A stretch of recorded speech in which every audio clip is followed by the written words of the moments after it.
Hi. I wanted to share something that some people found useful in a meeting I held earlier um, that relates to a very personal experience I had this week of this, um, and also helps to illuminate the the psychological immune system we have working in our favour all the time, as far as I see it.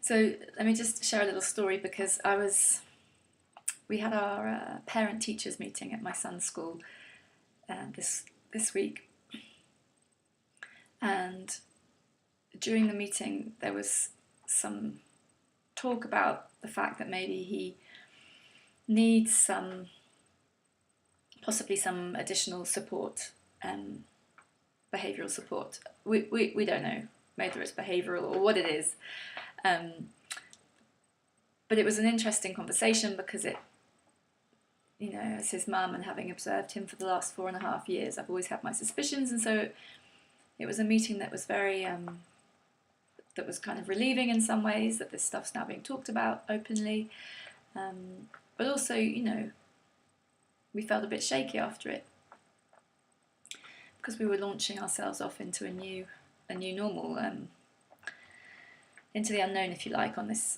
possible journey we'll go on with him. I don't know. We'll talk to somebody and find out.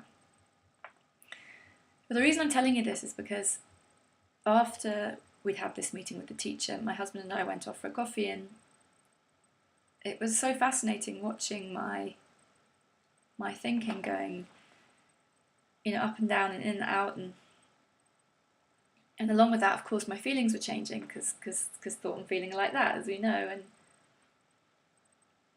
and so there would be moments when I was kind of cool with what we were needing to deal with, and just thinking quite pragmatically about the situation. And there are other moments when I really went into that, oh man,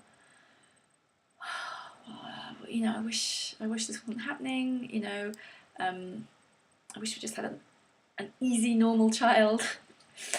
I wish we didn't have to deal with this.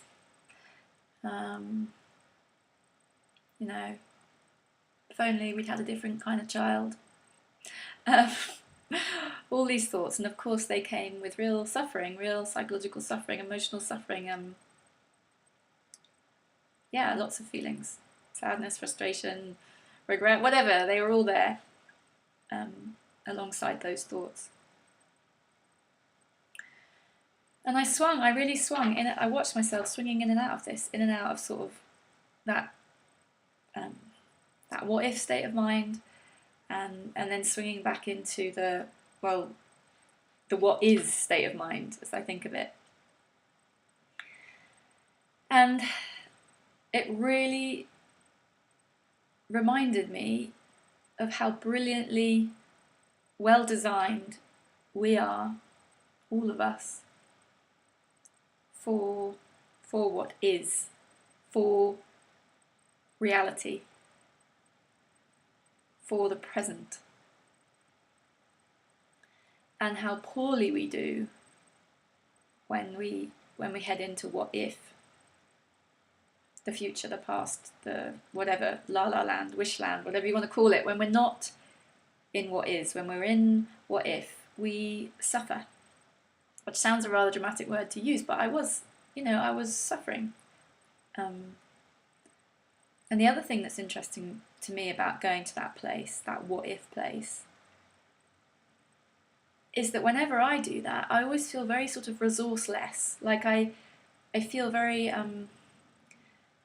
like I don't have options, like I don't have ideas, like I don't have any sort of creative thinking that could support me to find a way forward. And what I also notice is when I head back to the what is place, I'm rich in those things. It's obvious, what the next step is. It's and I don't feel exhausted by the thoughts of the what if place. I feel sort of level and as if I do have the energy I need to deal with what is. In this case, possibly calling a child psychologist and dealing with what's in front of us. Whereas in what if, I was away with like 5 years ahead. What if he doesn't have any friends at school? What if this is just hell to parent a kid like this? What if it continues to be a real challenge with discipline and getting him to do what we want him to do? I could just feel the exhaustion of all of that starting to get into my bones.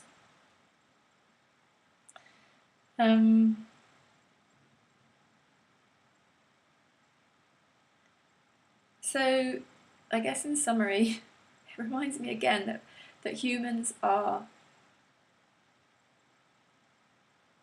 just perfectly designed to deal with reality, and very poorly designed, probably on purpose, to deal with the what ifs or the wishes. I wish my life was different than it is.